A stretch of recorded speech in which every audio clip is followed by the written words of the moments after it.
So it's an improvement week for the Buckeyes as we welcome in Tony Gerdeman from BuckeyeHuddle.com. Gerd, thank you for joining us tonight. Thank you for having me.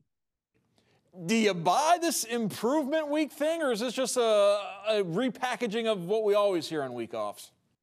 You know, that's interesting that there's now a title for it. And I guess as long as the messaging is there, and it sounds like it is, you give more seriousness to it, and you can, I don't know, maybe the title helps everybody take it seriously. But I think what will help even more than that is you've got players that are feeling pretty good about doing what they've done.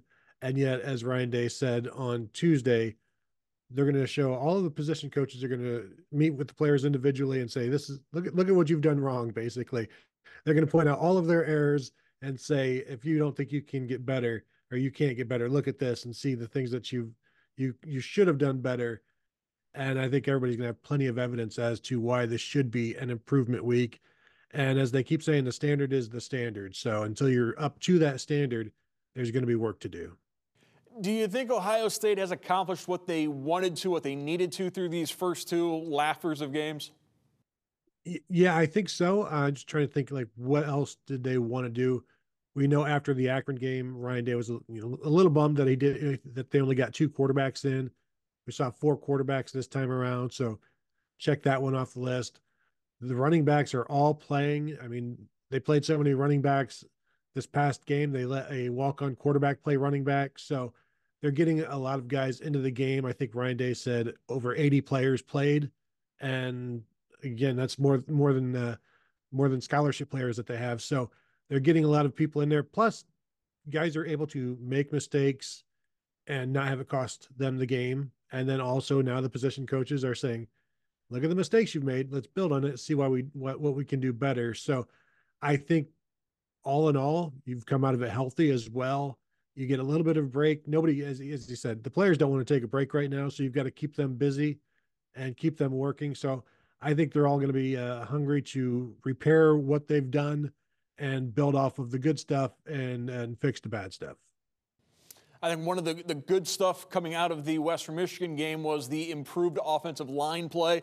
And that's even without Donovan Jackson, who should be back for Marshall. But we didn't see the O-line dominant against Akron. We did see them against Western Michigan. And quite frankly, Western Michigan should be a better team than Akron. That O-line made a stride between week one and week two, particularly the second unit.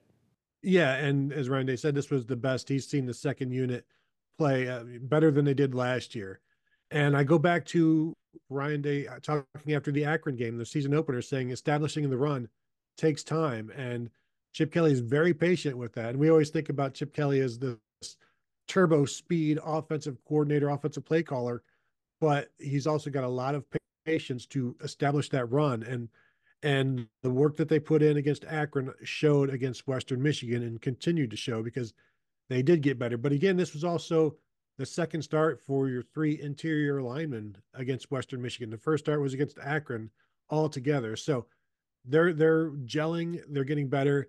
And now you're going to have a little bit of a flip with Donovan Jackson stepping in for Austin Seerveld at left guard. But overall, it's crazy to say this, but the offensive line going through that funky virus back in fall camp has made them deeper because it forced more players to the top. And a guy like Austin Seerveld responded very well, and he's playing at a starter level. And if you got 6, 7, 8 guys that are playing a starter level on the offensive line, Ohio State has not always had that. And they didn't have it last year. There have been other years where they didn't have it, and they've already needed it this year. So they're probably going to need it again over the course of the next, say, 14 games.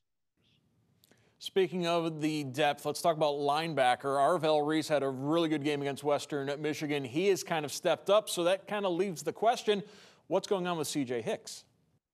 Yeah, and C.J. Hicks, they always talk about the potential and how they've seen him do it in practice. Now it's a matter of doing it in games, being more consistent. And you see the consistency that's coming out of Arvell Reese, the sophomore. And I don't believe he even played defense last year. He was just, on special teams. So he's getting to get his first action on defense and is stepping up and playing well. And so, Sonny Styles is the starter at will. CJ Hicks is his backup.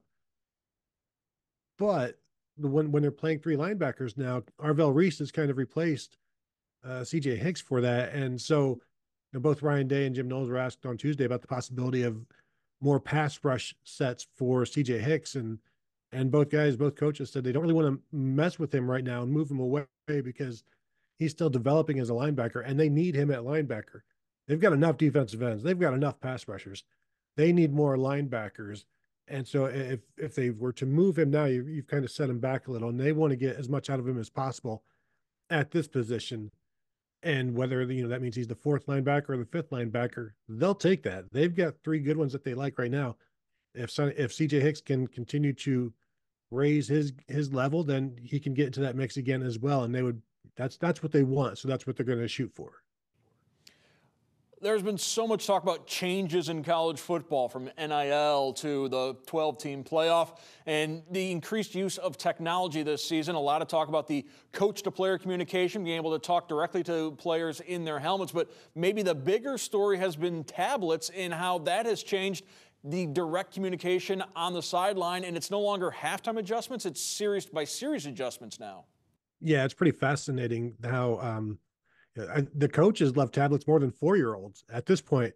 They're able to just access things. They get the plays after the series. After every series, they get the sideline view, the end zone view, and the TV copy, and they can just take this right to the player and say, this is where you got beat. Don't let that happen again. And they can show it, rather than before they would just have to get communication from the player.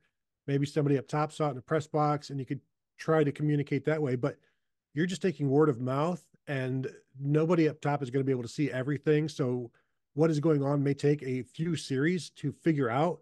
Here, you can see it as it happened in real time, essentially, and correct it. And boy, when you listen to Jim Knowles talk about it, you listen to Chip Kelly talk about it, you listen to Ryan Day talk about it, this has been a huge thing for fixing things right away, nipping something in the bud that is bad, finding areas of attack. Like, this has been something that we didn't talk nearly enough about before the season because we were talking about the helmet communication, but this seems to be college football wide, this is a much bigger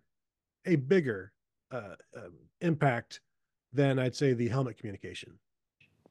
Finally, we've seen what Will Howard has meant for the Ohio State Buckeye program.